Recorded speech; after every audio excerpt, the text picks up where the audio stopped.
네, 지난주 제1강좌에서 이강좌까지 참석해 주신 수강생 여러분께 다시 한번 감사의 말씀을 드립니다. 가을이 지난주보다 더 깊어졌습니다. 오늘 음악에서도 가을을 감기가 되었고, 이런 주말에 또 가을을 느끼러 야외에 가셔야 되는데, 또 우리 지역의 발전을 위해서 관심을 가져주시고, 이렇게 바쁜 시간 여기에서 참석해 주셔서 다시 한번 진심으로 감사드립니다. 그 지난주 제1강좌 김병훈 교수님의 강좌에 이어서 오늘은 전 목포대학교 총장님이시고 현 전남대평생교육진흥원 원장님으로 재직하고 계시는 고석규 원장님 모시고 강좌를 마련하게 되었습니다. 오늘 강좌의 주제는 문명의 대전환기, 우리는 어떻게 대응할 것인가를 주제로 100분간의 강의가 진행될 것인데요. 저는 기대가 참 많습니다. 인류가 이렇게 발전해 오면서 농업혁명, 산업혁명, 중요한 변곡점들이 있는데 나중에 우리 후손들이 우리의 세대를 과연 어떤 시대로 명명할 것인가. 우리가 굉장히 변화가 빠른 문명의 변이기에 있는 것 같습니다. 아마 총장님께서 그걸 주제로 강연하면서 우리 지역이 어떻게 발전해야 될 것인가 를 가지고 강의를 할 것 같습니다.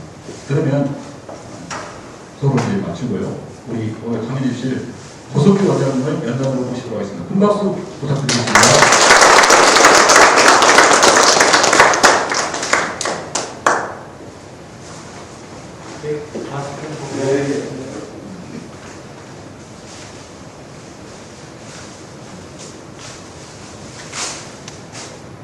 예, 반갑습니다. 오늘은 좀 이렇게 편하게 얘기했으면 좋겠는데요. 제목이 너무 거창해서 문명의 대전환기, 저런 주제로 얘기를 해달라고 그러는데 그래서 내가 할 수 있는가 좀 우려를 했습니다.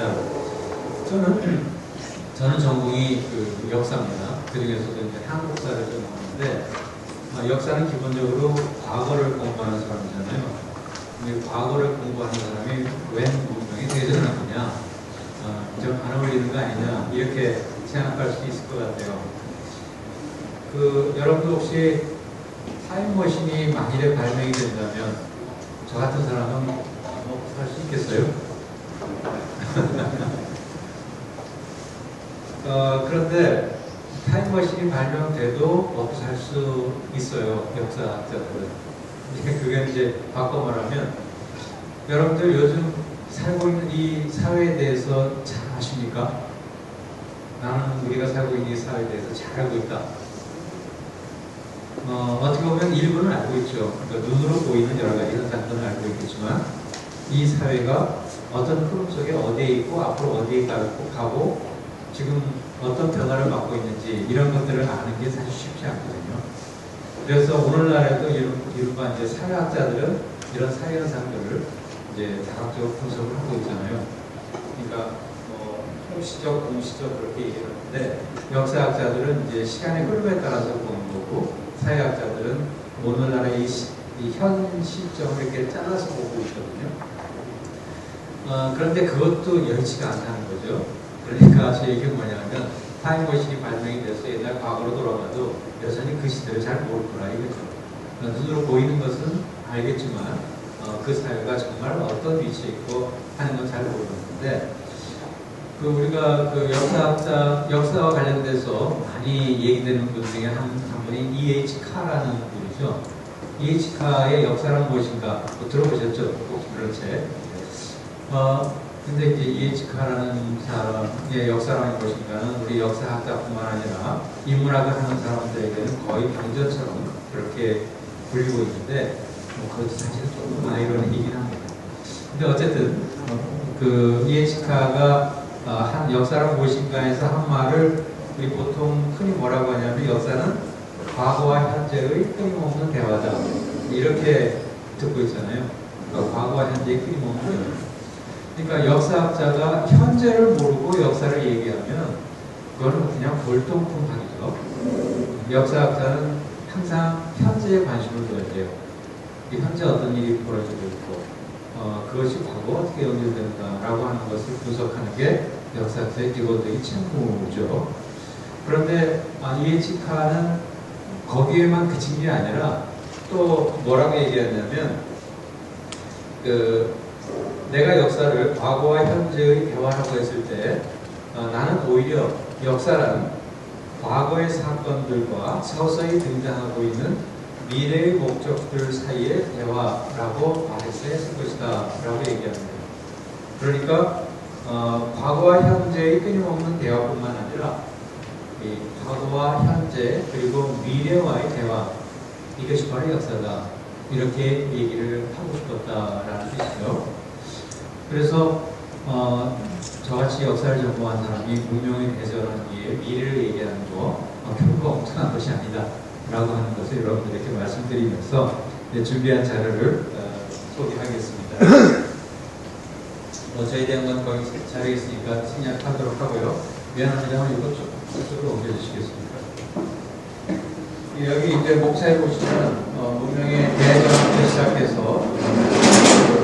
4차 산업혁명, 그 다음에 기후변화와 ESG 경영, 기술혁명 시대의 특징으로 공유경제, SNS, OTT, 시대의 변화를 일궈라, 협력하는 시대 문제를 해결하는 리더, 그리고 1등 도시, 이 무한도시, 무한반도의 꿈, 이런 형태로 구성을 했습니다.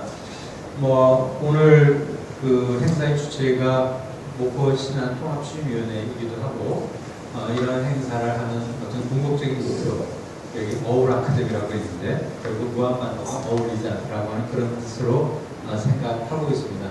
그래서 마지막으로 이 무한반도가 어떤 가능성을 갖고 있는가 하는 것으로 이제 마무리를 했습니다. 그 문명의 대전환기라고 하고 있는데요. 지금 우리 사회가 엄청나게 빠른 속도로 바뀌고 있죠. 그래서 그것이 기하급수적인 변화, 기하급수적인 변화라고 얘기합니다. 알고 계시는 분들은 모르겠지만 그 세계 인구가 1972년까지 약 10억 명이라고 얘기를 합니다. 10억 명. 그런데 그 후에 10억 명이 증가하는데 123년이 걸렸어요. 그리고 다시 또 10억 명이 증가하는 데는 34년이 걸렸고, 그 다음에 14년, 점점 10억 명이 늘어나는 기간이 짧아지고 있죠. 그래서 현재 약 79억 명, 80억, 세계 인구 80억 가량 되고, 이제 2050, 60년경이 되면 100억 명이 될 것으로 추산하고 있습니다. 그러니까 약 한 250년 전에 전 세계 인구가 10억 명이었는데 지금 그게 100억이 된다는 뜻이죠. 그럼 이 조그만 지구에서, 조그맣진 않죠. 큰 지구에서 이걸 어떻게 해결할 거냐, 이 많은 사람을 어떻게 먹여 살릴 거냐, 그러면서도 이 지구를 어떻게 보존할 거냐. 아메리카 인디안 속담에 그런 말이 있다고 하죠. 지구라고 하는 건 우리가 선조로부터 물려받은 유산이 아니라 미래에게 넘겨줘야 할 자산이다. 그러니까 미래 후손에게서 31년 온 거다, 우리 게 아니다 라는 식의 그런 얘기를 하고 있는데, 맞죠? 우리 후손들이 계속 살아야 되잖아요. 그렇기 때문에 우리가 아끼고 잘 살펴서 후손에게 넘겨줘야 해요. 그러한 것이 우리 지구인 거죠. 그래서 이와 같이 인구가 급속하게 늘어나는데 그것을 지금까지 버틸 수 있었던 것이 산업혁명이에요. 산업혁명을 통해서 뭔가 많은 것을 만들어냈기 때문에 지금 버텨온 거죠. 그래서 1925년 10억 명이 늘 때까지 이걸 버텨준 것은 1차 산업혁명. 그 다음에 또 20억이 늘 때까지가 2차 산업혁명, 3차 산업혁명. 지금 이제 80억의 인구, 나아가서 100억 명의 인구를 먹여 살리기 위해서 지금 준비하고 있는 게 4차 산업혁명이죠. 준비하고 있는 게 아니라 이미 하고 있죠. 아마 이제 4차 산업혁명만으로 이 100억 명의 인구를 안전하게 먹여 살리는 건 불가능합니다. 또 다른 변화가 필요한 거죠. 하면 지식도 폭발적으로 증가하고 있다라고 얘기를 하고 있습니다. 사실 요즘 엄청난 지식들이 늘어나고 있는데요. 이 지식의 폭발적 증가라고 해서 조금 요즘은 뭐 자료가 1년만 지나면 못 쓰게 되고요. 그래서 계속 업그레이드 해야 되는데 이게 아직 업그레이드 못했습니다만 2020년이 되면 지식의 양이 73일을 주기로 2배로 증가한다. 그러니까 서기 연도부터 해서 1750년까지 지식이 2배로 증가했어요. 이렇게 오랜 기간 동안. 그리고 1750에서 1900년까지 2배로 증가했는데 이제는 73일마다 2배로 증가한다는 거예요. 그러니까 일반적인 머리를 따라가는 건 불가능하다는 뜻이죠. 그리고 2050년이 되면 지금의 지식은 1%밖에 사용할 수 없게 된다. 그런데 지식이라고 하는 게 그렇다면 뭐 가만히 있다가 그때 가서 1%만 배우면 되는 거 아니냐라고 할지 모르지만 지식이라는 것은 그런 게 아니죠. 현재와 맞지 않는 지식이라 하더라도 알고 있는 것과 모르는 것은 큰 차이가 있거든요. 우리가 어떤 과학을 발명하는데 어떤 새로운 기술을 발명하는데 열심히 해서 발명했어요. 그런데 알고 보니까 5년 전에 이미 있던 기술이다. 그러면 뭐 아무 쓸모없는 거잖아요. 그러니까 지식이라고 하는 건 이렇게 축적되어 가는 거고 그 축적된 위에서 뭔가 새로운 게 나오는 거예요. 그래서 우리가 천재, 뭐 창의적인 발명가라고 했을 때 그 창의적인 것은 결국 맨 땅에서 뭔가를 만들어내는 게 아니라 거인의 어깨 위에 올라서 난장이다 그런 말 하고 있잖아요. 그러니까 거인의 어깨 위에 난장이가 올라서면 거인보다는 조금 더 높은 것을 본다는 거죠. 바로 그거죠. 그러니까 다시 말하자면 거인의 어깨가 없으면 난장이도 없는 거죠.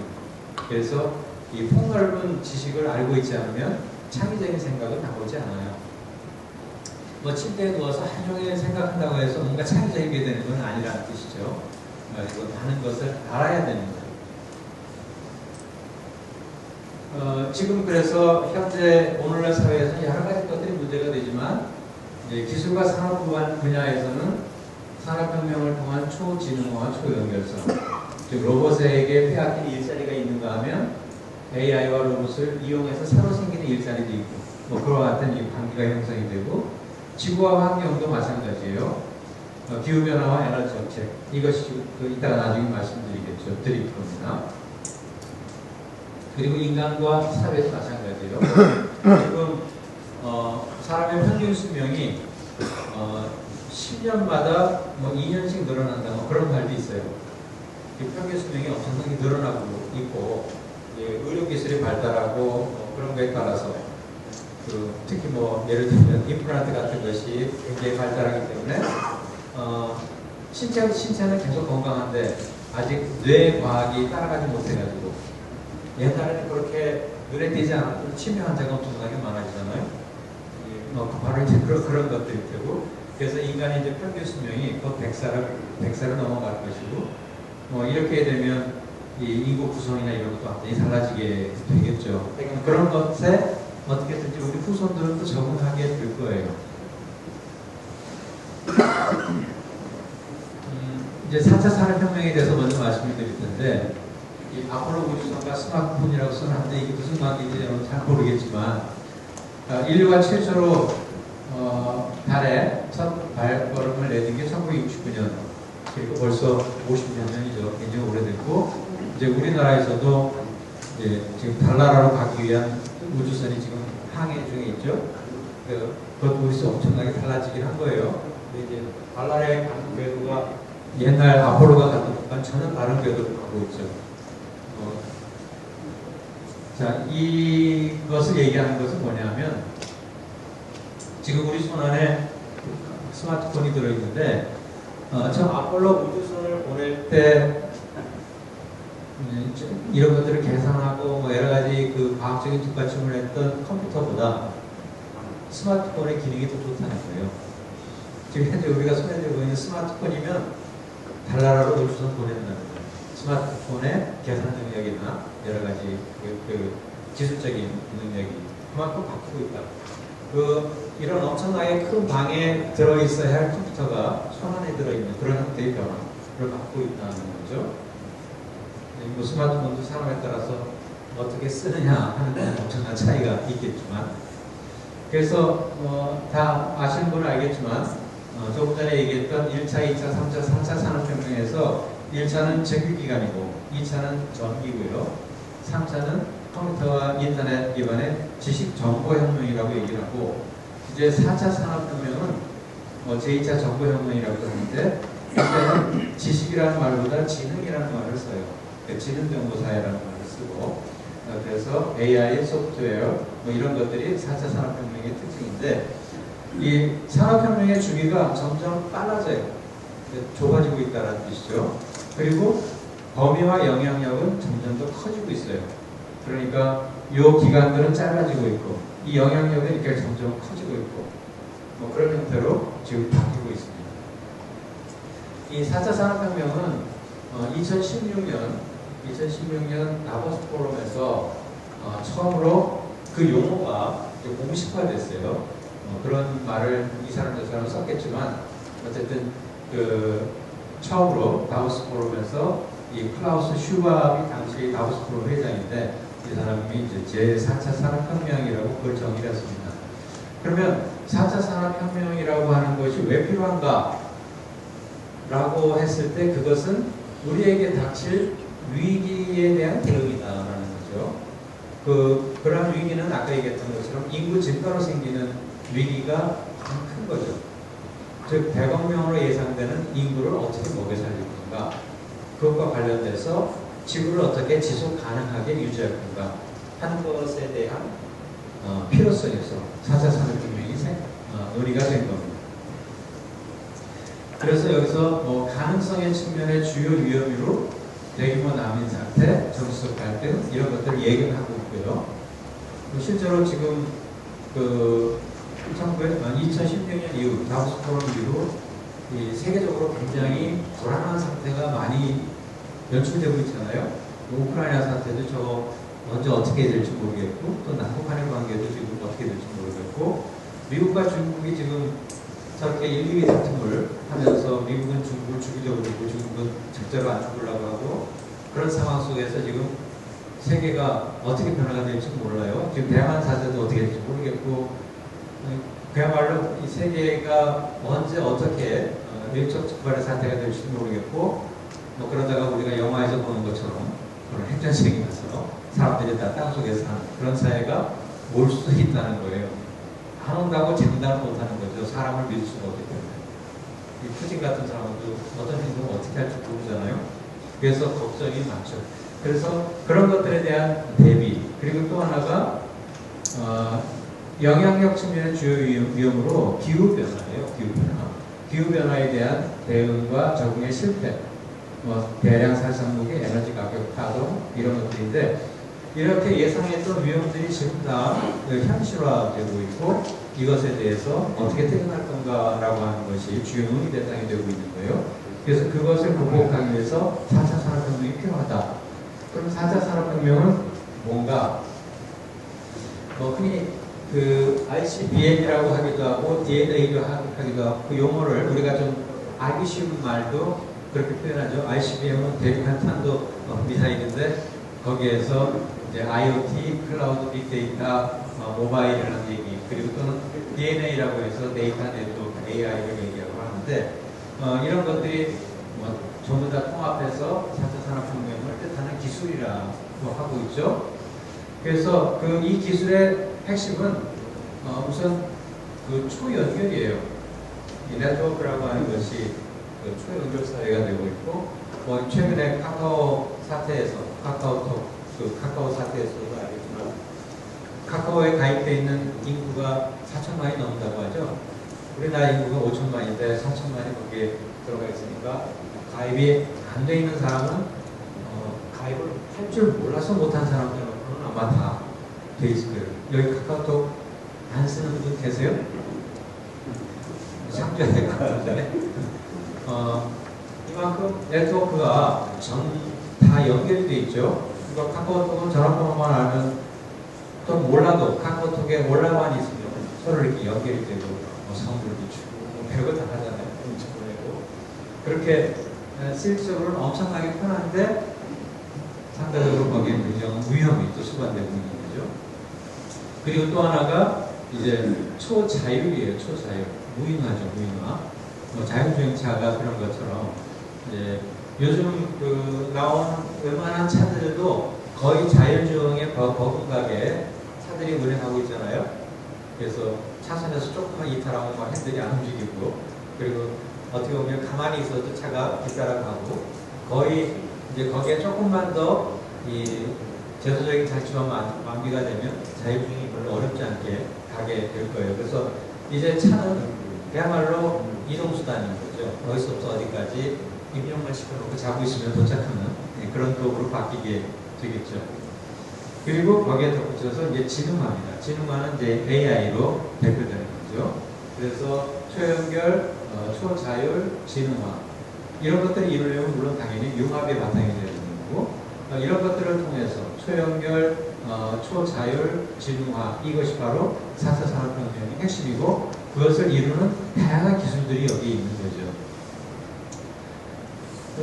여러분들 혹시 핸드폰 그 구글에서 그 자기의 행적이 구글에 다 기록되고 있는 거 혹시 아세요? 네. 알고 있습니까? 예. 알고 있으면 진짜 놀라운 일이죠. 그 구글의 위치 정보만 연결되어 있으면 구글이 내가 오늘 어디서 뭘 했는지 다 기록이 남아 있어요. 그리고 거기서 내가 어떤 음식점에 갔는지, 또 무슨 사진을 찍었는지 그런 게 다 있다는 거죠. 진짜 알고 계세요? 그게 여러분들이 핸드폰을 구입한 그 시점부터 지금까지 다 있는 거예요. 근데 그 많은 정보를 구글은 다 가지고 있어요. 그러니까 데이터 센터가 얼마나 크겠어요. 그리고 모든 사람들의 생활 패턴을 알잖아요. 거기 여행을 보면 여러분들이 몇 년 전에 어디에 여행 갔는지 다 나와요. 그리고 그 여행 가서 며칠 머물렀는지, 뭐 어떻게 가서 활동했는지 그게 다 있으니까 그 정보를 가지고 있으면 그 데이터를 분석해서 어떻게 장사를 하면 되는지 누구보다 잘할 거 아니에요. 그래서 이 AI라고 하는 것의 첫 번째 조건이 데이터거든요. 데이터가 많으면 많을수록 AI는 정확한 거죠. 소위 말해서 알파고가 이세돌을 이긴 이유도 결국 정보 싸움에서 이긴 거예요. 데이터 싸움에서 이긴 거죠. 이세돌이 머릿속에 넣고 있는 정보와 알파고가 갖고 있는 정보를 비교할 수가 없는 거죠. 비교할 수가 없기 때문에 도저히 사람으로서는 따라갈 수 없는 많은 데이터를 가지고 있고 그 데이터를 가지고 통계적으로 분석해서 내린 결론을 사람의 힘으로는 이길 수가 없는 그런 거예요. 그러니까 그 데이터가 상상할 수 없을 만큼 많다는 거고 이번에 우리도 카카오 데이터 센터에서 풀이 나가지고 모든 게 먹통이 됐잖아요. 이 데이터 센터가 지금 우리는 지금 수도권에 집중이 돼 있어서 문제가 생긴 건데 이게 사실 분산돼야 되고 이 데이터 센터가 엄청나게 많은 전기를 사용하고 있고 그래서 거기도 많은 또 기술이 필요한데 어쨌든 데이터를 많이 가지고 있어야만 AI에 성공할 수 있는 거죠.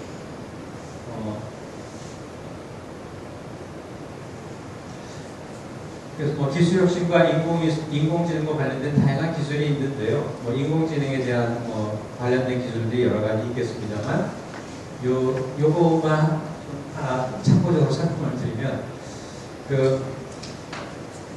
이게 인공지능을 하고 있는 인텔의 뉴러모픽 칩에 대한 내용인데요.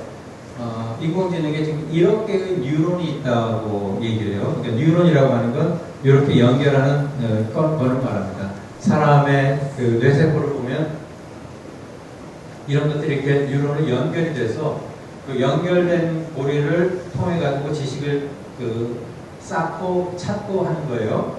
그러니까 여러분들 어떤 것을 봤을 때 금방 생각이 안 나는 경우가 있잖아요. 그거는 이제 기억은 있는데 그 기억으로 가는 연결 코드가 바로 안 찾아져서 그렇거든요. 그러다가 문득 연결이 되면 찾아지죠. 이제 그렇게 연결되는 것이 이제 뉴런의 연결인데요. 이 연결이 활발하게 잘 되면 이제 굉장히 활동적인 거고, 이게 잘 안 되고 끊어져 버리면 이제 치매가 되는 거죠. 그런데 그러한 그 연결이 개는 5억 개, 고양이는 2.5억 개, 인류가 만든 것은 약 1억 개, 사람은 1000억 개예요. 그러니까 인공지능이 사람을 따라오려면 사실은 아직 멀었죠. 그래서 인공지능은 어떤 특정한 분야에서는 사람을 뛰어넘지만 전체적인 부분에서 사람을 넘어서기에는 아직 많이 부족하다라고 얘기를 하고 있어요. 그래서 인공지능에 대한 두려움도 너무 크게 하실 필요도 없지만 또 그렇다고 해서 안심할 수도 없는 그런 그 상황인 거죠. 이게 그 1억 개의 뉴런이 있다고 하지만 자기 증식을 해버리거든요. 어느 순간이 되면 스스로 발달하는 거죠, AI가. 그렇게 돼버리면 이 1000억 개로 가는 게 그렇게 어렵지 않을 수도 있다라고 하는 그런 두려움이 좀 있는 거죠. 뭐 어쨌든 현재 이런 상태인 거죠. 신경망 구조가 인간과 기계가 아직은 큰 차이가 있지만 그것도 안심할 수는 없다. 그래서 지금 현재 AI를 비롯한 4차 산업혁명을 추진하는 토대가 되는 건 소프트웨어예요. 최근에도 우리가 코딩이라고 하는 얘기들을 많이 하고, 코딩이라고 여러분 많이 들어보셨어요? 네. 코딩? 네. 훌륭하십니다. 코딩이라는 말도 사실은 그거 들은 지 얼마 안 되실 거예요. 불과 한 1, 2년. 그 이전에는 코딩이라는 말 잘 모르실 수 있겠고, 코딩은 소프트웨어를 만드는 기본 기술이죠. 모든 소프트웨어가 코딩을 통해서 만들어지니까요. 그래서 우리 요즘은 자동차도 하드웨어보다 소프트웨어가 더 중요하죠. 그래서 요즘은 자동차를 내연기관이나 뭐 그런 게 아니라 컴퓨터라고 부르죠. 자동차도 사실은 컴퓨터다. 모든 것들이 컴퓨터 장치에서 움직이니까. 그래서 그런 것들을 움직이려면 소프트웨어가 필요하고, 요즘 그 자동차도 메모리 칩이 없어가지고 못 나온다 하잖아요. 결국은 이 소프트웨어가 없어서 못 나온다라는 그런 뜻이나 마찬가지죠. 그래서 우리나라에서도 4차 산업혁명을 이끌 소프트웨어 인재 1만 명을 키운다, 코딩 인력이 부족하다, 등등등등의 얘기들을 많이 하고 있는 게 현실이죠. 또 이제 블록체인이라고 하는 것도 사실 굉장히 중요한 기술 중에 하나인데, 이 블록체인, 이 가상화폐나 뭐 이런 것도 다 이제 블록체인하고 관련되어 있는 건데요. 이 블록체인은 가장 중요한 것은 보안이에요, 보안. 가장 확실한 보안을 할 수 있는 게 블록체인이라고 하는 거고, 보안이 필요한 모든 부분에 블록체인은 광범하게 확산되고 있을 거고요. 어떤 부정이 뛰어들기가 좀 어려운 그런 시스템이 되는 거죠. 지금 현재 2019년 자료입니다만 뭐 크게 달라지는 않았고요. 시가총액 10대 기술기업, 여러분도 잘 아시겠지만 애플, 마이크로소프트, 아마존, 구글, 페이스북 이런 식으로 해서 내려갑니다. 요즘 페이스북을 좀 헤매고 있고요. 특히 이제 구글은 순위가 더 계속 올라가고 있어요. 그래서 요 4개의 기업이 이제 세계의 이 기술 기업, 특히 이제 소프트웨어를 비롯한 4차 산업 기술 기업으로는 가장 선두를 달리고 있는 기업들이죠. 요건 그냥 세계의 100대 기업들 리스트예요. 제일 위에 있는 게 이제 사우디아라비아에 있는 오일 회사고요. 그리고 애플이 바로 2위고, 마이크로소프트가 3위고, 알파벳이라고 하는 게 이제 구글을 말하는 거고, 아마존이 있고, 페이스북이 있고, 뭐 이런 식으로 돼 있고, 삼성이 그래서 13위나 올라와 있죠. 근데 그 TSMC가 이제 그 밑에 있는데, 대만 기업이요. 여기 TSMC가 있는데, 최근에 요 순위가 바뀌었다고 하죠. 근데 이 100대 기업 중에 우리나라는 이제 LG 정도 들어가 있고 또 없어요. 근데 일본은 이런 10대 기업이나 이런 데는 안 들어가 있는데 100대 기업에는 많이 들어가 있어요. 그게 아직까지 일본과 우리나라의 차이인데, 일본은 지금 우리나라보다 한 총 생산량에서 한 4배 정도는 많아요. 아직도 일본은 우리가 넘기 힘든 그런 나라 중에 하나죠. 어쨌든 세계 2위에서 3위로 떨어졌지만 중국에 비해서 미국, 중국, 일본 이런 수준으로 되어 있죠. 이 코스피 우리나라의 기업들도 보면 2010년하고 20년을 비교한 거예요. 10년 차이를 비교했는데 2010년에는 포스코, 현대차, 한국전력, LG전자 뭐 이런 유형의 소위 말하는 기계 산업이죠. 그런 것들이 앞에 있었는데 지금은 어떻게 되어 있냐면 SK 하이닉스, 바이오로직스, 그다음에 네이버, 삼성전자 우선주, LG화학, 배터리죠. 셀트리온, 이게 이제 바이오죠. 삼성 SDI 배터리예요. 카카오. 이런 것들이 전부 상위로 올라왔어요. 그러니까 이때 상위에 있던 거하고 지금 상위에 있는 거하고 판이 완전히 달라져 버렸죠. 불과 10년 사이에 이 소프트웨어를 비롯한 이 4차 산업 기술 기업들이 완전히 판도를 바꾸고 있다라고 하는 거예요. 그래서 스티브 잡스부터 시작해서 구글의 창업자, 마이크로소프트 뭐 등등등 해가지고 팀 범스까지 이런 사람들이 디지털 창업의 생태계를 이루고 있는데 이게 불과 10년 안에 이루어진 일이라고 하는 거고 또 앞으로 5년 안에 어떤 변화가 있을지 알 수가 없어요. 그리고 카카오 같은 경우도 이 성장 과정이나 네이버도 마찬가지인데 그런 성장 과정들을 보면은 좀 이렇게 어떻게 보면 좀 황당하기까지 하죠. 어떻게 이렇게 해서 성공할 수 있었을까? 라고 하는데 또 그렇게 해서 성공하는 사람들은 나름대로 또 노하우가 있는 거예요.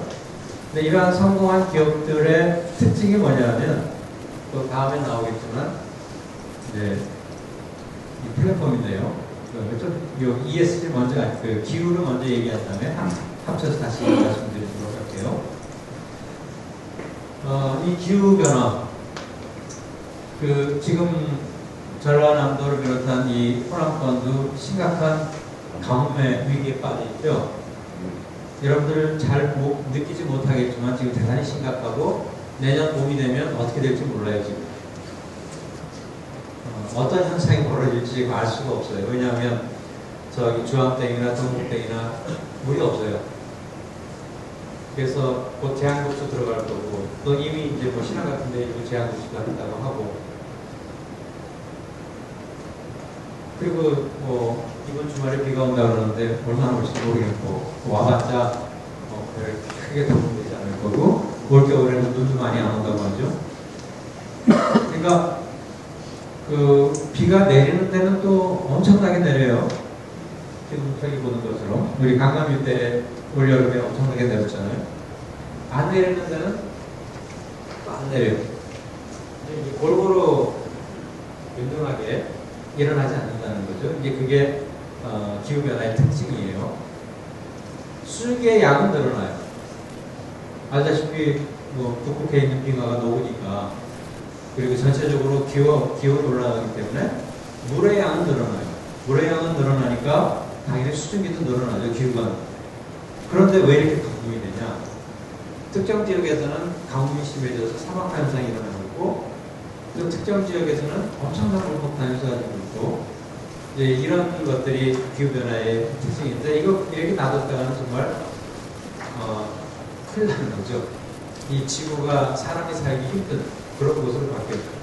뭐 벨기에라든가 네덜란드나 이런 선진국 지역도 올 여름에 물폭탄 맞아가지고 뭐 100여 명 이상이 죽고 그랬어요. 그런 나라에서도 그런 일이 벌어집니다. 그래서 유엔에서도 이 지속가능한 발전이라고 해서 이제 17개의 주요 목표, 169개의 세부 목표 이런 것들을 설정해가지고 추진하고 있고 이제 2015년 파리협정에서 이와 같은 것들을 주로 했죠. 그 중에서도 이 기후변화 대응이 가장 중요한 것 중에 하나입니다. 왜냐하면 이런 모든 것들이 다 일로 오거든요. 이런 모든 변화들이 기후변화 대응과 연결시켜서 나타나고 있어요. 이런 기후변화가 일어나게 되는 중요한 원인은 물론 인구 증가예요. 아까도 말씀드렸던 것처럼 불과 한 250년 전에 10억이었던 인구가 곧 100억이 되니까 지구가 못 살아나는 거죠. 그래서 이런 그래서 인구 증가에 따라서 기후변화가 오고 그에 따라서 인류 생존의 위기가 와서 이제 인류 사회가 그것에 대한 대응으로 그 FCCC, 그다음에 COP 이런 그 조직들을 만들어가지고 대응을 하려고 하고 있어요. 이건 기후변화 협약이라는 뜻이고요. 그래서 그 1992년에 기후변화 협약이 생겨났고 이 기후변화 협약을 체결한 나라들을 당사국이라고 불러요. 그래서 당사국 총회를 COP라고 불러요. 코프 그래서 우리도 최근에 여수에서 COP25를 유치하려고 하다가 지금 현재 실패했고 지금 COP33 유치하는 걸로 방향을 바꿔서 추진을 하고 있죠. 그래서 이런 당사국 총회라고 하는 것이 기후변화를 논의하는 중요한 모임이 되는데 이게 1992년에 기후변화 협력이 생겼기 때문에 지금 그 파리에서 1995년에 열린 그 COP 회의가 코프 이 코프 21이 됩니다. 21년째 된다는 뜻이죠. 그래서 2015년에 열렸는데 왜 코프 15라고 안 하고 코프 21이냐 하면 92년에 그게 시작이 됐기 때문이에요. 그래서 이 코프 21이 프랑스에서 개최되었고 거기에서 파리 협정이 채택되었는데 이게 이제 기후협약의 중요한 변화의 계기가 됩니다. 여기서의 핵심은 뭐냐면 그걸 신기후 체제라고 하는데 그 온도가 지구의 평균 기온이 올라가는데 몇 도까지 올라가도 괜찮을까? 그래서 옛날에는 3도, 4도 이렇게까지 생각을 했었는데 아니다. 지금 2도가 넘어가면 큰일 난다. 그래서 목표치를 1.5도로 잡아야 된다. 그래서 지구의 평균 기온 상승을 1.5도, 그러니까 산업평균에서 기준으로 2도씨 이하, 그리고 목표는 1.5도 상승하는 걸로 제한을 해야만 이런 기후변화를 막을 수 있겠다라고 얘기하고, 그러면 이런 기후변화를 일으키게 되는 온도를 상승하는 가장 중요한 요인이 뭐냐? 온실효과죠. 그래서 온실효과를 처리하는 요인은 또 뭐냐? 바로 탄소라는 거죠. 그래서 이 탄소를 없애야만 온실효과를 줄일 수 있고 뜨거워지는 지구를 좀 낮춰줄 수 있다. 그래서 나온 게 이제 탄소 중립이라는 얘기를 하는 거죠. 중립이라고 하는 건 뭐예요? 탄소 중립. 탄소를 제로로 만든다는 뜻인데 이건 무슨 얘기냐면 탄소를 전 세계에서 하나도 안 나오게 하는 건 불가능해요. 사람이 숨 쉬면 이산화탄소가 나오잖아요. 사람이 숨을 안 쉬어야만 탄소가 안 나오니까. 따라서 뭐냐면 생겨나는 탄소하고 또 이게 탄소를 없애는 작업을 하는 거예요. 탄소를 이제 예를 들면 나무에서는 이산화탄소를 흡수해서 산소를 만들잖아요. 그렇게 해서 나오는 탄소하고 줄어드는 탄소가 0이 되게 한다. 이게 플러스 마이너스 제로인 거죠. 이제 그걸 목표로 한다는 거죠. 그렇기 때문에 이제 탄소를 만들어내는 것도 줄여야 하지만 나온 탄소를 줄이게 하는 그 기술이 이제 굉장히 중요한 산업이 되고 있어요. 뭐 오늘 아침 신문에도 보니까 세계 유수 기업들이 또 우리나라에서 일부 기업들도 이 탄소를 포착하고 탄소를 줄이는 그런 기술 회사도 만들고 앞으로 이제 그런 것들에 대한 많은 투자를 하려고 그렇게 하고 있어요. 근데 그것을 안 하면 안 되거든요. 왜 안 하면 안 되냐면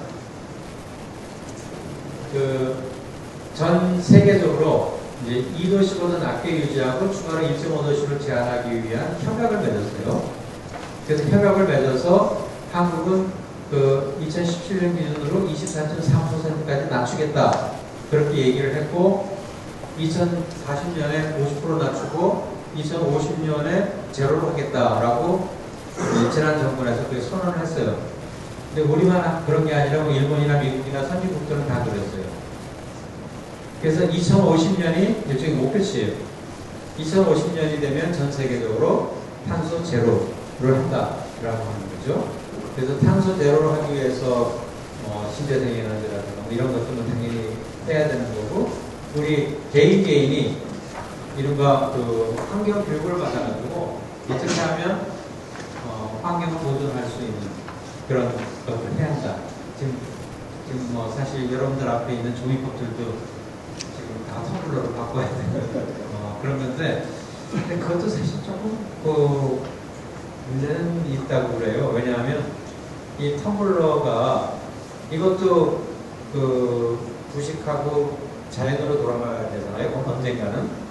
근데 그렇게 하려면 텀블러를 몇 번을 사용해야 종이컵 사용하는 거 안 하는 것에 대한 효과가 나오냐, 몇 번 사용해야 한다고요?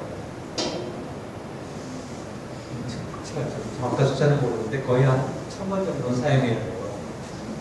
텀블러를 가지고 다니면서 1000번을 사용하려면 1년에 한 번씩 쓴다고 3년 동안 들고 다녀야 되는데, 여러분 그 텀블러 3년 동안 들고 다닐 자신 있어요? 저희 집에만 해도 이미 텀블러가 이렇게 쌓여있어요. 여기저기서 뭐 기념품으로 조금 뭐 해가지고. 그래서 어느 게 정말 환경을 보호하는 건지 착각할 때가, 헷갈릴 때가 있어요. 그럴 바에 차라리 종이컵 쓰지. 이게 뭐 하여간 어쨌든 그만큼 환경 문제라고 하는 것이 지키기가 되게 어려워요. 그러니까 분리수거 같은 것도 우리 세대 같은 경우에는 분리수거에 익숙치 않지만 우리 아이들, 초등학교 애들은 굉장히 잘하죠. 학교에서 맨날 배우니까. 그래서 여러분 부모님들도 맨날 아이들한테 혼날지 몰라요. 그렇게 하는 거 아니야. 이거는 분리수거 하는 거 아니야. 등등 하면서. 우리 엄마들은 대충 웬만하면 분리수거 해버리잖아요. 당연히 종량제 봉투에 넣어야 할 것도 뭐 등등. 그래서 굉장히 지키기 어렵고, 또 한편은 이 분리수거를 해놨는데 쓰레기를 처리하는 업체에서 그걸 그냥 섞어서 가져가 버려요. 왜 그러냐? 아직 분리수거를 처리할 시스템이 안 돼 있다는 거예요. 이거 기껏 분리해놨는데 쓰레기 처리 회사에서는 다 섞어 가져가 버리는 걸 이렇게 보면 황당한 거죠. 내가 뭘 해요? 그러니까 그래서 이 환경을 지킨다고 하는 게 대단히 지금 어려운 일이죠. 얼마 전에 다큐멘터리를 보니까 이 노르웨이 같은 데서는 영국으로부터, 그러니까 유럽 대륙으로부터 쓰레기를 수입한다고 해요. 다른 나라에서는 쓰레기 처리가 골쳤는데 거기서 쓰레기를 수입해가요. 쓰레기를 수입해가서 그것을 여러 가지 형태로 이제 재생하고 기타 연료로 사용하고 하면서 활용을 하는 거죠. 그래서 요즘 플라스틱도 재활용하는 기술이 또 발달하고 있죠. 하여간 그래서 이제 이 지구 환경을 지키기 위한 탄소 중립을 비롯한 이런 것들은 안 할 수가 없다. 우리 인천 송도에서 2018년에 1.5도씨 특별 보고서를 채택했고 2050년까지 넷 제로, 탄소 제로를 만들어야 된다. 그래서 이게 탄소 중립이에요. 탄소 중립인데 이것을 안 하면 환경이나 무역 규제가 있어요. 그래서 탄소 국경세라고 하는 걸 받게 돼요. 이제 내년부터는 우리가 EU 국가를 수출하려면 모든 물건마다 탄소가 어떻게 되는가를 다 계산해서 만일에 탄소가 오가된 물건을 수출하려고 한다 그러면은 세금을 더 내야 돼요. 지금 우리나라에서도 예를 들면 TV, LED TV 같은 것이 지금 기술치 안 맞는다고 하죠. 유럽 환경 기준에. 그러니까 탄소를 배출하는 게 더 많다는 거죠. 그래서 당장 수출 못하게 되는 그런 상황이 벌어지게 된다는 거예요. 그리고 이제 이런 문제도 있고, 그래서 순환 경제나 수소 경제 같은 것이 이 저탄소화를 위해서 필요하게 되고, 그것에 대한 최종적인 어떤 용어상으로 그걸 다 포함해서 ESG 경영이라고 얘기를 해요. ESG 경영이라는 말 여러분도 많이 들어보셨을 겁니다. 구체적으로 어떤 건지 이번 기회에 한번 좀 들어보시면 좋겠다. 여기 수소 경제까지만 하고 좀 쉴게요. 예, 우리가 순환 경제라는 말을 써요. 순환 경제. 지금까지는 그 선형 경제였어요. 여러분들 분리수거 하잖아요. 분리수거. 분리수거는 선형 경제예요.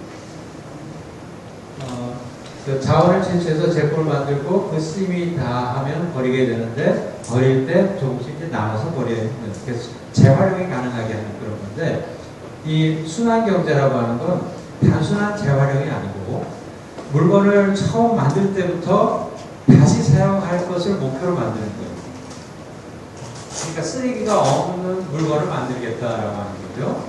그래서 이렇게 플라스틱을 만들면 그게 업사이클링 또는 리사이클링을 통해 가지고 다양한 용도로 다시 활용되고, 물론 쓰레기가 전혀 안 나올 수는 없겠지만 이와 같은 선형 경제보다 순환 경제가 되면 훨씬 더 적은 쓰레기가 나온다라고 하는 거죠. 그래서 제품을 만들 때 처음부터 순환 경제를 염두에 두고 제품을 만드는 그런 거예요.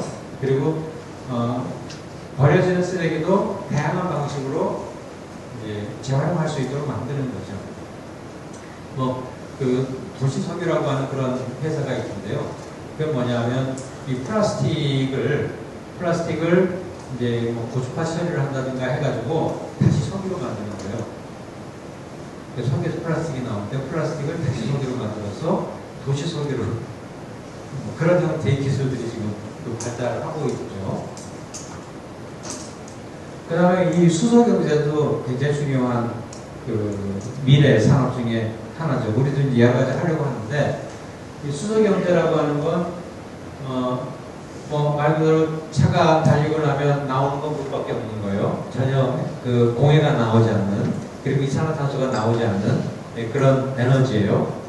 즉 H2O라고 하는 것을 이제 H2하고 O로 분리를 하죠. 그래가지고 이 수소를 저장해서 차에 넣으면 이 H2하고 O가 결합하면서 전기가 생겨요. 그러니까 H2하고 O를 분리할 때도 전기가 들어가서 분리를 시키는데, 이게 다시 결합할 때도 전기가 발생해서 수소차가 움직인다는 거죠. 그럼 H2가 하고 O가 결합해서 전기가 생겼으면 남은 건 뭐예요? H2O가 남죠. 물이 남는 거죠. 그러면 이러한 이 물을 분해를 해야 되는데, 이 분해할 때 에너지가 필요하죠. 그 에너지를 신재생 에너지로 만든다는 거예요. 그러니까 우리 시간에 많은 풍력 발전 같은 걸 하잖아요. 근데 지금 풍력 발전의 문제점 하나가 대동선 연결이 좀 어려워가지고 뭐 수도권이나 이런 데서 그 전기를 쓰기가 좀 어렵다 이런 얘기들을 하고, 어쨌든 신재생 에너지는 그 전기가 항상 균질하게 발생하지 않기 때문에 이제 저장을 해야 되고 하는 그런 문제들이 생겨요. 그랬을 때 여기서 만든 에너지로 이 지역에서 수소를 생산하는 거죠. 그래가지고 수소를 보관하면 이제 바로 이 순환 과정을 자연스럽게 이루어질 수 있죠. 그래서 이 수소 경제도 우리 지역에서는 상당히 가능성이 있는 그런 거다라고 얘기를 합니다. 자, 일단 여기까지 하고 조금 쉬었다가 ESG 경영 말씀드리겠습니다. 또 정신 바짝 들으셨죠? 네.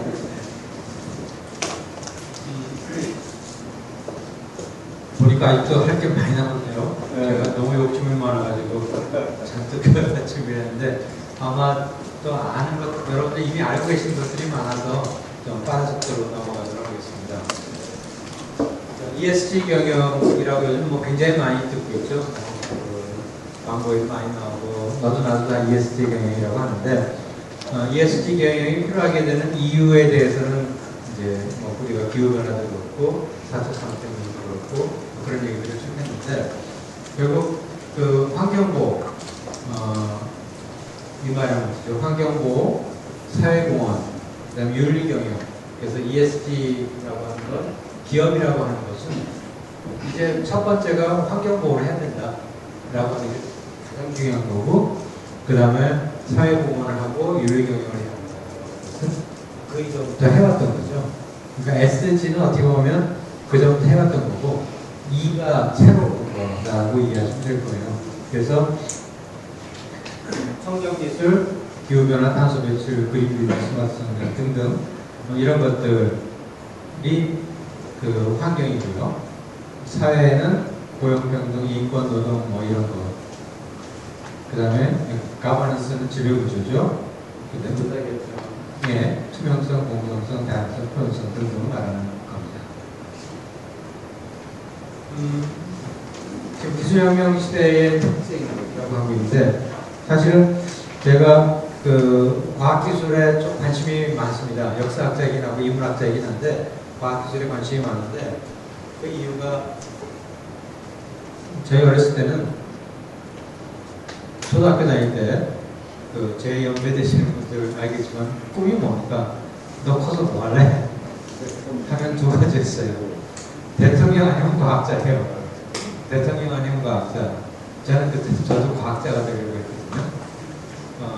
근데 어찌어찌 하다 보니까 인문학자가 됐는데 그래서 이제 과학에 대한 관심은 늘 있었지만 왜 특히 과학에 관심을 갖냐면 지금 세계에서 리더가 되거나 세계의 어떤 주도권을 잡거나 뭐 하려면 이게 과학기술이 있어야 돼요. 핵심 과학기술이 없으면 이제 돈도 못 벌지만 뭔가 역할을 못하는 거죠. 지금 우리나라가 미국 가서도 대접받고 어디 가든지 대접받는 게 뭐예요? 반도체, 배터리 뭐 그런 거 아니에요? 그러한 초기술을 가지고 있으니까 이제 나름대로 대접을 받고 또 많은 돈도 벌고 지위도 유지하고 하는 거거든요. 그래서 이 과학기술이라고 하는 건 인류 역사를 쭉 봤을 때 과학기술에 앞선 곳이 세계 리더였어요. 그러니까 인류 문명이 처음 나왔을 때 이 메소포타미아, 그리스, 로마 이쪽 지역이 고대 국가에서 지배했을 때 거기가 최고의 과학기술을 가지고 있었고 근대로 넘어오면서는 유럽이 과학기술의 리더가 됐잖아요.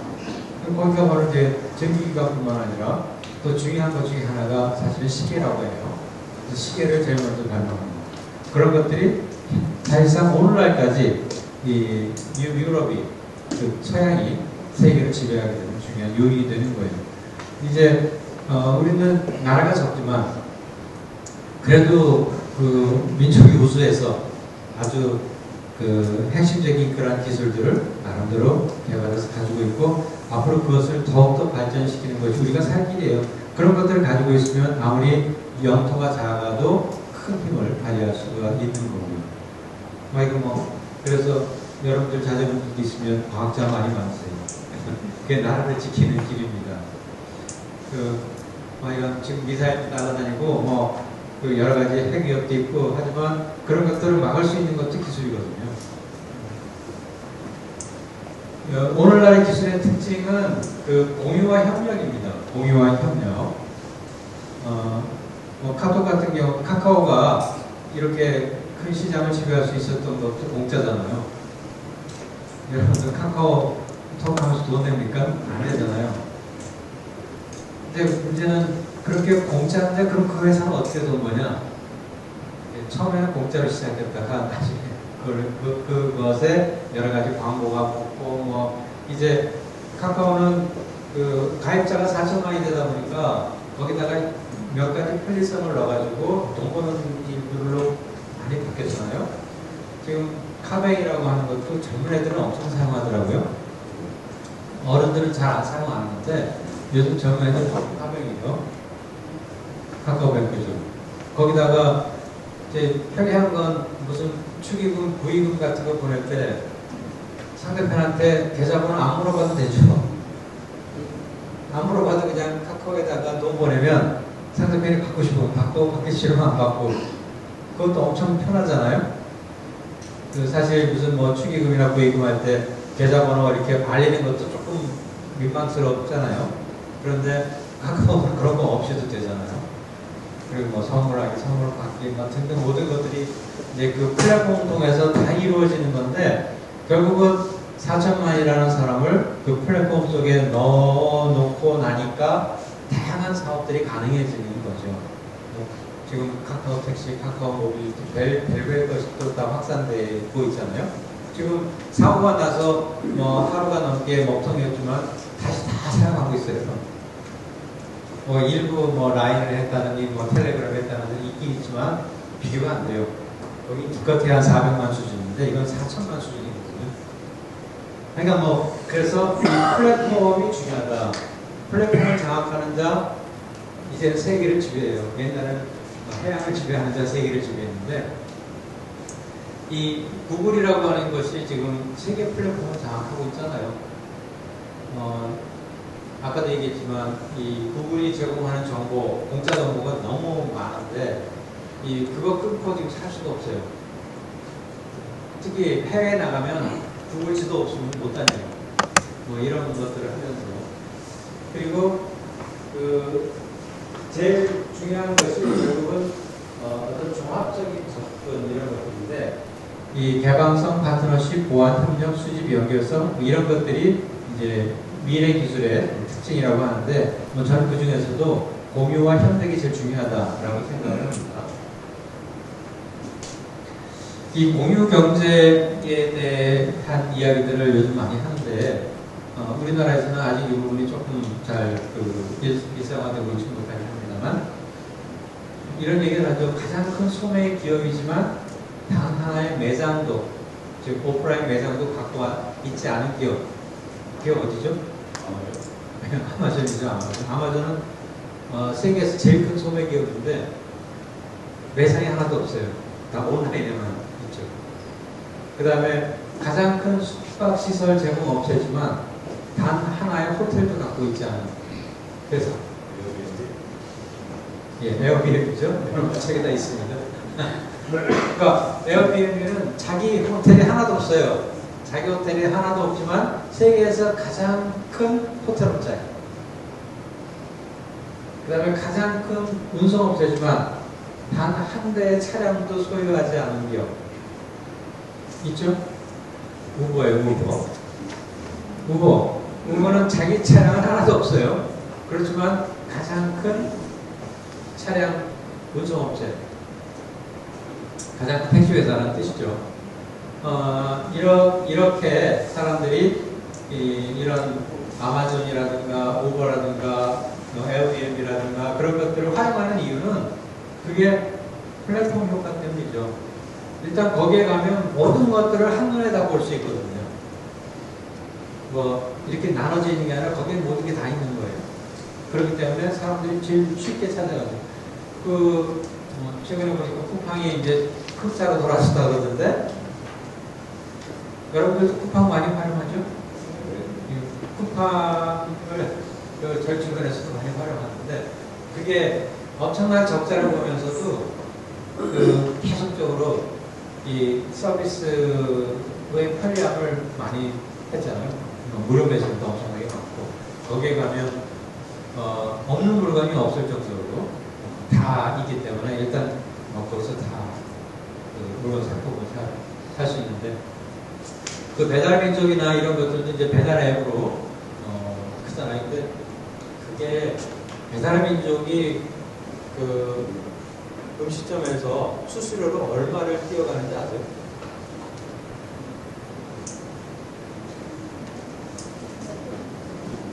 이런 플랫폼 업체들이 수수료로 15에서 20%를 띄어가요. 거기 에어비앤비나 이런 데 하잖아요. 뭐 여러 가지 호텔닷컴도 있고 이런 데서 거기서 계약이 성사가 되면 성사된 금액의 20%가 거기서 뛰어가요. 그런데 그렇게 뭐 무슨 여기 어때라든가 요즘 우리나라에서 야놀자라는 그런 데에서 하면 그렇게 엄청난 수수료를 주는데 거기에 안 올릴 수가 없다는 거죠. 호텔업체들. 왜냐면 사람들이 그것만 보거든요. 그걸 보고 거기에 나와 있는 우선순위로 하니까 그래도 해야 된다는 거죠. 그러니까 이 플랫폼 업체들이 사실 수수료 20%는 엄청나잖아요. 근데 과연 그것을 앉아서 뭐냐 하면 사실 그런 건 아니겠죠. 거기에도 많은 노력이 필요하겠지만 어쨌든 이 플랫폼이라고 하는 게 오늘날 사회에서는 이걸 장악하냐 마냐 하는 게 이제 결정적인 결정을 가지고 있어요. 그리고 아까 얘기했던 아마존, 에어비앤비 이런 것들이 있는데 뭐 여러분 읽어보시면 될 것 같고요. 우버도 그렇고 우버는 우리나라에 들어오려다가 실패했잖아요.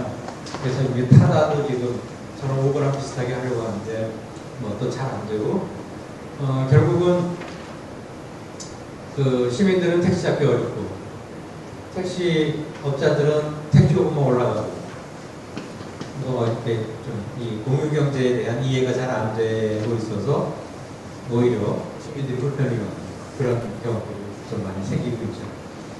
사실 카카오 택시도 수수료가 많죠. 카카오 택시도. 그 다음에 이제 SNS라고 하는 거 많이 들어보셨죠? 네, 그 소셜 네트워크 서비스라는 거. 이 SNS도 요즘 그 문명의 대전환에 큰 역할을 하고 있는 것 중에 이것도 다 결국 플랫폼이에요.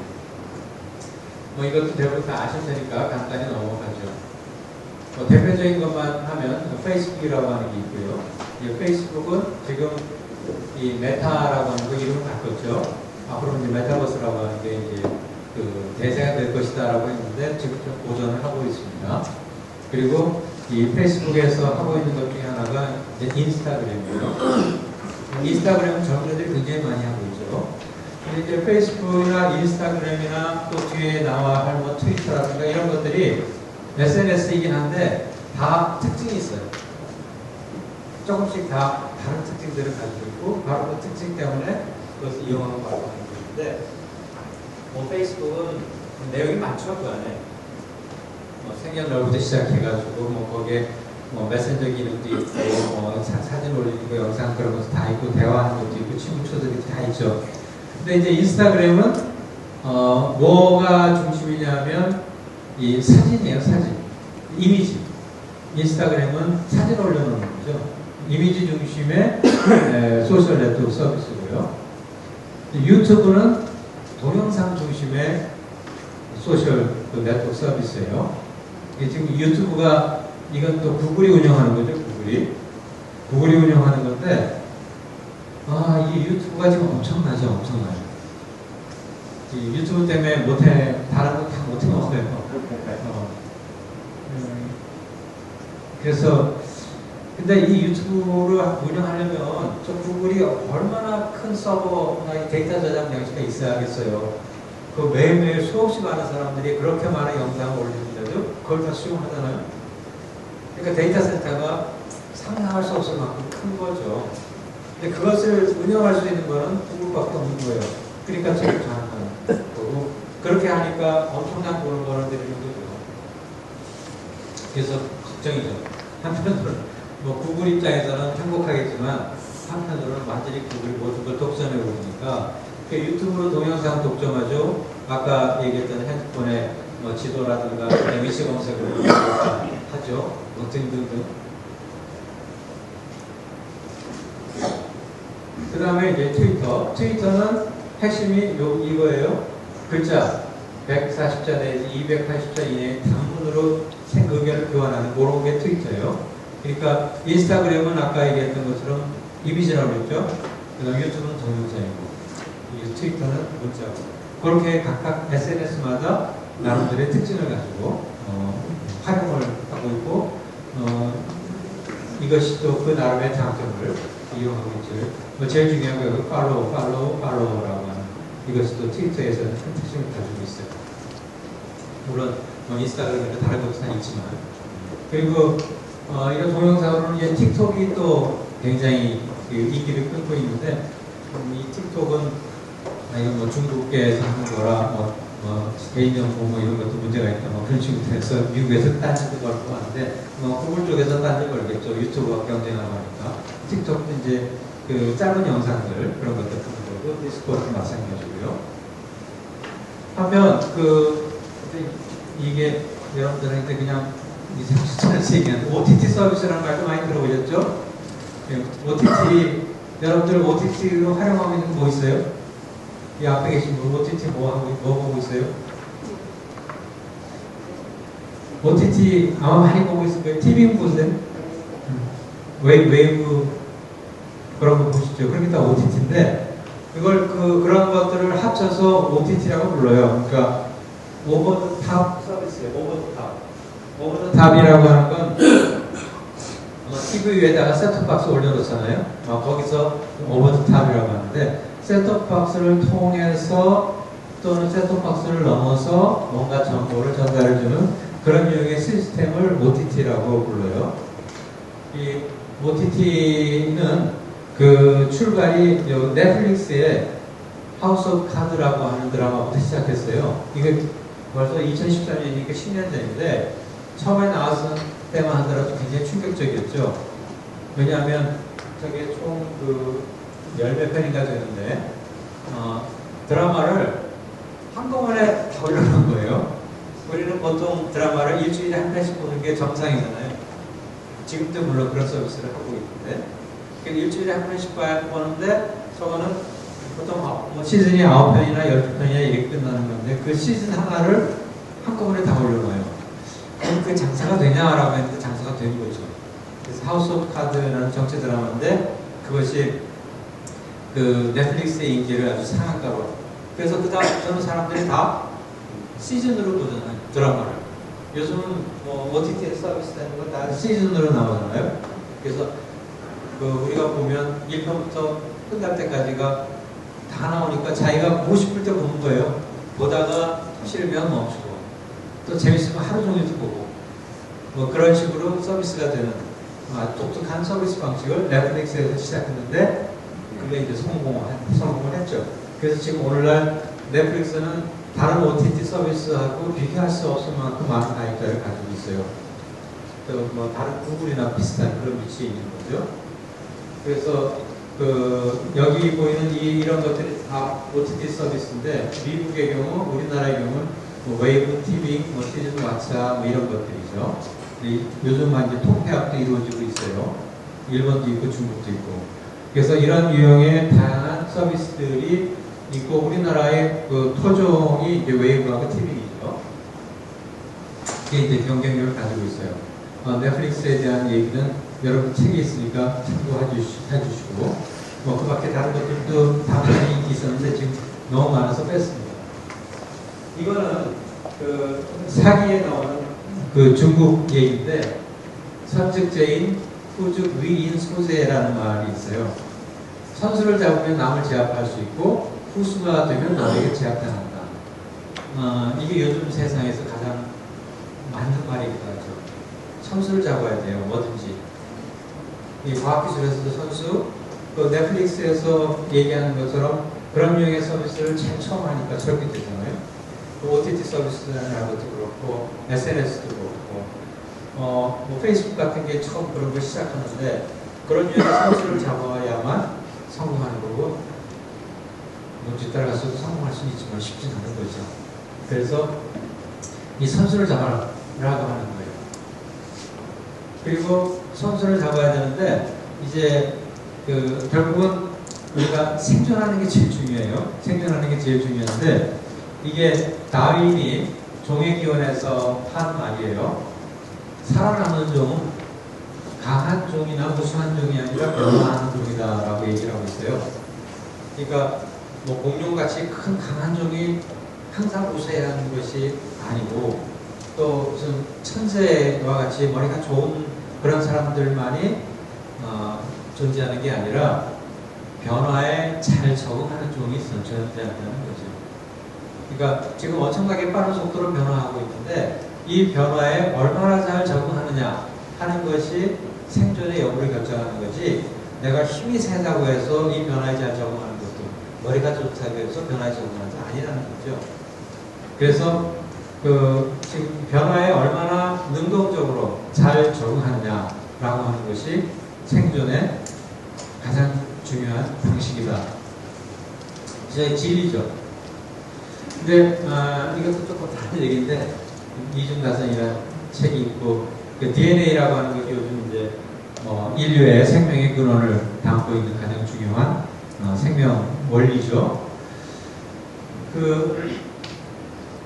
이거는 이중적 시장 구조와 양극화라고 했는데 제가 이제 협력한다라고 하는 것이 왜 중요한가를 말씀드리기 위해서 하는 거예요. 중간은 없다. 중산층이 사라진다라는 말을 하고 있어요. 지금 우리가 사회적으로 엄청나게 양극화가 심화되고 있잖아요. 이게 잘 사는 놈들과 못 사는 놈들의 이 간격이 점점 멀어지고 있어요.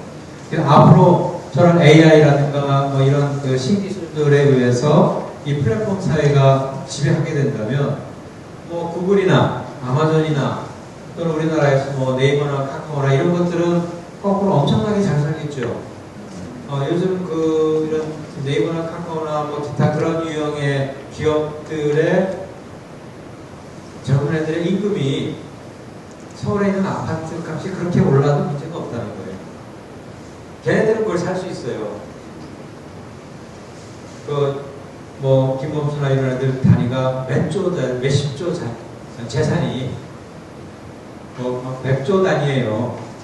그러니까 그거 20억, 30억짜리 아파트가 문제가 돼요. 그러니까 단위가 달라지고 있어요. 특정 부류에게는 돈의 단위가 달라지고 있어요. 그렇지 않은 사람들에게 점점 더 어려워지는 거고, 그래서 이 중간이 사라질 것이다. 그래서 우리는 이러한 흐름을 멈추지 못할 것이다. 조만간 우리는 두 부류의 국민으로 나뉠 건데, 성공한 사람과 그렇지 못한 사람. 그래서 이제 우리가 기본소득이라는 얘기도 이제 철학에서 나오는 거고, 로봇세를 받아야 한다는 얘기도 그렇게 해서 나오는 거예요. 어차피 안 되거든요. 모든 사람이 성공할 수가 없어요. 성공하는 사람은 일부인데 그 일부가 옛날에 가져갔던 것보다 훨씬 더 많은 걸 가져가기 때문에 어차피 중간은 없게 된다는 거죠. 그럼 그걸 하려면 나눌 수밖에 없는 거죠. 그래서 협력이 최고의 생존 방식이라고 해요. 초협력자는 책도 있는데요. 최후의 승자는 협력하는 자다. 이거 아프리카 속담이죠. 혼자 끄는 꿈은 어려워도 같이 끄는 꿈이 이루어진다. 빨리 가려면 혼자 가지만 멀리 가려면 함께 가라 등등의 이야기들이 있고요. 그래서 경쟁이 아닌 협력은 혁신의 기초가 된다. 협력은 세포에서 다세포 생물, 데미지, 마을, 도시 이르기까지 모든 진화에 걸쳐서 창조성을 책임지고 있다. 협력이 없다면 진화에서 건설적인 창조나 복잡성이 사라지게 될 거다라고 얘기하는데, 우리가 DNA를 통해서 유전자가 증식이 되고 이제 그것이 자손에게 옮겨지고 하는데요. 진화라고 하는 거는 진화는 뭐예요? 그 유전자에 변이가 생겨야죠. 그래야만 달라질 거 아니에요? 그 유전자에 변이가 생겨야 돼요. 근데 이 변이가 자주 생기면 어떻게 돼요? 뭔가 좋은 게 나와도 유지가 안 되죠. 그래서 이게 어려운 거예요. 변이는 일어나지 그 변이가 지속돼야 되는 거죠. 이제 그런 것들을 우리 DNA는 어떻게 처리하고 있을까? 그러니까 변이가 일어나니까 여러 이제 그 변이들이 나타나는데 그 중에 자연에 적응하는 종이 무쇠종이 돼서 살아남을 거 아니에요? 그리고 살아남은 종 안에서는 변이가 일어나지 않아야 되잖아요. 기껏 살아남았는데 또 금방 변이가 일어나면 마찬가지일 거니까. 그래서 그런 것들을 이제 오류의 임계치라고 그래요. 진화를 하려면 오류가 생겨야 돼요. 유전자에 변화가 생겨야 되니까. 오류가 생겨야 되는데 그 오류가 너무 많이 생기면 안 되는 거예요. 그래서 오류의 임계치라고 하는 것들을 유지해줘야 되는데 DNA는 그걸 어떻게 하냐? 바로 협력을 통해서 하고 있다라는 그런 얘기예요. 저도 이게 RNA나 이런 거, DNA, 번식하고 하는 게 굉장히 복잡하더라고요. 그 안으로 들어가면. 그래서 저도 많이 이렇게 살펴봤는데, 명쾌하게 설명하기 좀 어려워요. 왜냐하면 아직도 100% 확실하게 알지 못하는 게 많아요. 어쨌든, 그런 것들을 하이퍼사이클이라고 그러는데, 하이퍼사이클이 이 생명의 명백한 진퇴양난, 즉, 변이는 일어나야 되고 일어난 변이는 지속돼야 되는 이것을 협력을 통해서 하고 있다. 다시 말하자면 이 DNA의 유전자가 한꺼번에 쫙 갈라졌다가 합쳐져서 만들어진 게 아니라 이게 예를 들면 조그만 단위로 나눠져서 분해하고 합쳐진다는 거죠. 예를 들면은 우리가 유전자를 변이하는데 예를 들면은 그 100개씩 나뉘어서 하면 변화의 가능성이, 잘못할 가능성이 줄어들죠. 근데 한꺼번에 10,000개를 한다 그러면 잘못할 가능성이 많이 생겨요. 그래서 여기서 뭐냐면 그 변화를, 유전자 분열을 하는데 나눠서 한다는 거죠. 조그맣게. 그러면 오류의 가능성을 굉장히 좁혀주는 거죠. 그렇게 해서 이런 것들이 협력을 통해서 전체적인 그 DNA 복제를 하는 거예요. 그것을 하이퍼사이클이라고 부릅니다. 여기 하여간 여기 써놨습니다. DNA 복제 과정을 써놨고, 개별적인 RNA 연설 구성된 하이퍼사이클이 형성해서 각각의 오류 임계치 이하에 머물면서도 오류의 검출과 수정에 필요한 단백질을 생산한다. 뭐 그런 방식으로 유전자 메시지를 전달합니다. 이게 바로 협력이 최고다 라고 하는 얘기예요. 그래서 인간을 구원할 유일한 것은 협력이다. 협력은 45년에 걸친 진화의 주요한 골자다. 협력은 최초의 박테리아 세포를, 그리고 모든 세포를, 그리고 복잡한 다세포 생명체와 곤충의 초유기체를 세웠다. 그리고 마지막으로 인류를 낳았다. 그래서 우리는 협력을 통해서만 더 나은 사회로 나아갈 수 있다 라고 하는 거예요. 뭐 이건 이런 그래프 많이 보셨죠? 이제 아프리카 애들의 협력에 상징하는 그런 그림인데, 이걸 우분투라는 말로 표현하고 있어요. 우분투는 내가 있기에, 그러니까 네가 있어 내가 있다. I am because you are 라고 하는 거예요. 경쟁보다 협력을 지향하는 아프리카 공동체의 리더이죠. 뭐 이거 인터넷에 들어가면 막 나와 있으니까 그때 좀 더 궁금하시면 같이 봐주시고요. 근데 이제 문제를 해결하는 리더라고 해놨어요. 문제를 해결하는. 그러니까 협력이라는 것이 구체적인 답이라고 했는데, 문제를 해결하는 리더는 지금까지 해왔던 대로 열심히 하면 충분한가? 그럼 배우지 않은 문제들은 누가 해결할까? 뭐 그런 건데, 여기 뭐 시프트 해븐스라고 하는 이런 그 프로그램에서 한 말이 있어요. 우리는 지금 그 후세 아이들에게 교육을 시키는데, 그 교육이 어떤 교육이 되냐 하면 아직 존재하지 않는 직업을 위한 교육이 돼야 돼요. 지금 우리 아이들이 그 10대 아이들이 나중에 성인이 되었을 때 갖게 되는 직업은 지금 현재의 직업과는 한약에 다를 거란 말이죠. 그럼 그 아이들에게 미래의 직업을 위해서 가르쳐줘야 돼요. 어떻게 가르쳐줘야 되냐? 그게 뭐냐면 아직 발명되지 않은 기술을 사용하는 직업이에요. 그러니까 어떤 기술이 나올지 모르는 거예요. 어떤 기술이 나올지 모르는데 그 기술을 활용하는 직업이 생길 거죠. 그럼 아이들에게는 그 직업을 위해서 가르쳐줘야 돼요. 그 다음에 또 뭐냐면 문제가 뭔지도 모르는 문제를 풀게 해줘야 된다는 거죠.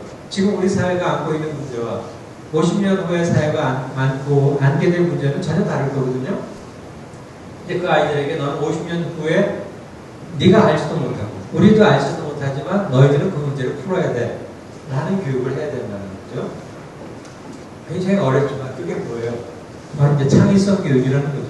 창의성 교육이라고 하는 건 어떤 현상이 닥치듯이 그것을 창의적으로 풀어낼 수 있는 역량을 갖게 하는 거예요. 그러니까 현재에 있는 건 당연히 알아야죠. 알아야지만 주입식이나 현재의 방식으로는 해결이 안 되는 거예요. 근데 그런 것들이 우리에게 필요하다. 미래 인재는 문제를 해결하는 사람이에요. 근데 그 문제가 뭔지 모르죠. 그 문제를 해결하는 사람으로 키워야 한다. 그래서 이 문제 해결 능력은 뭐 창의력, 협업, 다양한 관심, 뭐 등등등등 이런 것들을 통해서 문제 해결 능력을 키워야 되고, 지금 시간이 없어가지고 빨리 갑니다. 우리 그런 문제 해결 능력을 제시해준 분 중에 한 분이 저는 김대중 대통령이라고 생각하거든요. 김대중 대통령이 대통령으로 있을 때 주안점을 뒀던 게 세 가지예요. 정보화, 벤처기업, 그리고 문화산업 한류예요. 지금 우리가 뭘 먹고 살아요? 이게 1998년도 대통령이 되면서 하신 말인데 이걸 먹고 살잖아요. 대통령은 바로 이런 분이 해야 되는 거예요. 비전을 제시하는. 대통령이 사소한 이런 것들을 결정하는 게 아니라 나라에 나아갈 큰 방향을 제시해주고 미래에 우리는 무엇이 필요할 것이다라는 걸 알려주는데, 이런 형태의 능력은 저절로 나오는 게 아니거든요. 수많은 고통도 받고 또 수많은 공부도 했고 수많은 경험도 쌓았고 또 세계로 보는 안목도 있고 거기에서 저렇게 나왔고 지금 저 덕분에 우리가 지금 먹고 살고 있는데 그동안에 있던 다른 대통령들은 참 못하고 있죠. 우리가 미래에 뭘 할 것인가에 대한 비전을 제시해 주지 못하고 맨날 싸움만 하고 있어요. 그래서 이 비전을 제시해 준 게 필요하고 이런 비전 중에 대표적인 게 지금 한류죠. 한류의 전성시대라고. 당시에 뭐 우리가 일본 문화 개방하고 이런 그 문화 개방할 때 반대가 엄청나게 많았지만 김대중 대통령은 해야 한다. 그리고 또 할 수밖에 없는 그런 상황이 있었어요. 우루과이라는 문화 이런 것 때문에. 이제 그걸 하면서 준비를 철저히 했죠. 준비를 했고 그런 것들이 어쨌든 그 걱정했던 것과는 정반대. 일본의 문화는 죽는데 우리 문화는 큰 그런 결과를 낳았죠. 그게 이제 우리의 어떤 기본적인 잠재 역량이라고도 할 수 있겠죠. 그래서 이제 한류 트라이앵글이라고 하죠. 한류 트라이앵글. 그다음에 영화에서, 드라마에서, 음악에서 세계를 놀라게 하는 그런 변화들이 있으니까요. 이런 한국적인 것들이 다른 나라에서 인기가 없는 현상들인데 이게 여러분들 책에 써놨으니까 쭉 보십시오. 이 김대중 정부의 정책 의지가 있었기 때문에 이런 일들이 가능했다라고 하는 거 말씀드리고요. 그 당시에 여러 가지 그런 것들을 가능케 했던 증거들입니다. 증거들. 그 다음에 노무현 정부에서도 그 부분을 좀 이어가긴 했어요. 그래서 한류 확산 및 한류의 지속화를 위한 지원 정책이 추진돼요. 그래서 지금 현재 1998년 김대중 정부를 거치면서 불과 10여 년 만에 한류가 전 세계를 지배하는 그런 흐름을 만들어놨다는 거죠. 이제 마지막으로 이제 무한반도의 꿈인데요. 여러분들 책에 있습니다만 제가 1등 도시라는 걸 이제 목포라고 하는 걸 얘기하면서 1등 도시를 얘기했는데 목포를 포함한 이 무한반도가 1등 도시가 될 수 있다라고 하는 이 얘기예요. 지금 이게 2005년 11월 11일 전라남도의 신청서가 이렇게 개청을 했어요. 여러분 아시죠? 허허벌 만에 이렇게 했어요. 근데 지금 이렇게 됐죠? 이 구글을 통해 보니 전남도청이 여기 있고 여러분 뭐 남학 다 아실 테니까 불과 10여 년 만에 이렇게 엄청난 변화가 있죠. 그리고 무한반도 주변에 보면 국제공항이 있고요. 신항만이 있고 고속도로가 있고 KTX 여기 있어요. 어떤 한 도시 주변에 육해공유로 다 이렇게 엄청난 인프라가 있는 곳 없어요. 그렇게 흔치 않아요. 근데 여긴 있어요. 근데 뭐 진주가 많으면 뭐예요? 그걸 잘 꿰어내죠. 우리 꿰지를 못하고 있는 거예요. 굉장히 좋은 조건을 갖고 있음에도 이걸 활용을 못하고 있는 거예요. 각각 따로따로예요. 따로따로. 이 목포역도 이 KTX역이 이제 아직도 뭐 완공이 좀 덜 되긴 했지만 어쨌든 이 목포 역사 운영이나 이런 것들도 굉장히 좀 문제가 많아요. 또 무한공항도 지금 분사공항 이전이나 이런 가지 문제가 많고요. 신외항도 예산보다 훨씬 더 막 그 진척이 잘 안 되고 있고 모든 조건들을 갖추고 있음에도 불구하고 이게 협력이 잘 안 되니까 키워지지 못하고 있어요. 그래서 그게 굉장히 안타까운 거죠. 이게 자원들은 충분히 있는데 발전 가능성은 충분히 있는데 그걸 계속 섞이고 있는 거죠. 그래서 아까 뭐 동부 서부 얘기 아까 했지만 저도 여기 지금 그 도에 인재평등교육진흥원에서 하다 보니까 이 동부 서부의 차이가 너무 커요. 경제력의 차이가 옛날에는 4배 그랬는데 지금 4배가 아니라 아마 6배, 7배, 8배 정도 차이가 날 거예요. 그리고 그러다 보니까 사람들의 참여율이라든가 뭔가의 적극성이라든가 이런 것들도 엄청나게 차이가 커요. 우리 진흥원에서 어떤 사업을 하면 이쪽 애들은 지원도 안 해요. 좀 답답해요. 그 엄청난 혜택을 줄 수 있는데 여기 오지도 않아요. 거의 다 동부권으로 가요. 학부모들의 관심도 동부권이 압도적으로 높고요. 그래서 지금 이게 기울어진 운동장이 아니라 저는 아예 판이 뒤집어지고 있어요. 지금. 이쪽은 뭐 어느 정도의 경사를 얘기할 수가 없고 완전히 절벽이에요, 절벽. 근데 이걸 어떻게 회복해서 어떻게 살리느냐. 지금 그 전라남도에 시가 5개잖아요. 5개의 시가 있는 거 아시죠? 그 중에 통합이 안 된 시가 어디 있어요? 목포만 통합이 안 됐어요. 여수 통합됐죠, 광양 통합됐죠, 순천 통합됐죠, 나도 통합됐죠. 여기만 안 돼 있어요. 통합된 것이 동부에 다 있어요. 그러면 기울 수밖에 없죠. 이거 어떻게 할래요? 저기 누가 그래요? 처음에 KTX가 들어간다. 그런데 KTX 전용선을 해달라. 그러면 목표 인구가 얼마인데? 그럼 우리 25만. 아니 25만이 무슨 KTX 전용선이야. 만일에 통합을 이뤘다. 니네 인구가 얼마인데? 우리 50만이야. 그럼 넣어야지. 금방 달라지거든요. 지금 뭐 의대 유치도 사활을 걸고 있지만 의대도 마찬가지예요. 목포만 생각하면 지금 22만에 무슨 의대냐. 그렇지만 이게 40만 내지 50만의 도시다 그러면 거기 아직도 없어? 당연히 그렇게 되겠죠. 그래서 뭔가 규모가 되어야만 일이 가능한데 지금 우리 지역은 이런 모든 조건들을 갖추고 있으면서도 안 되는 거예요.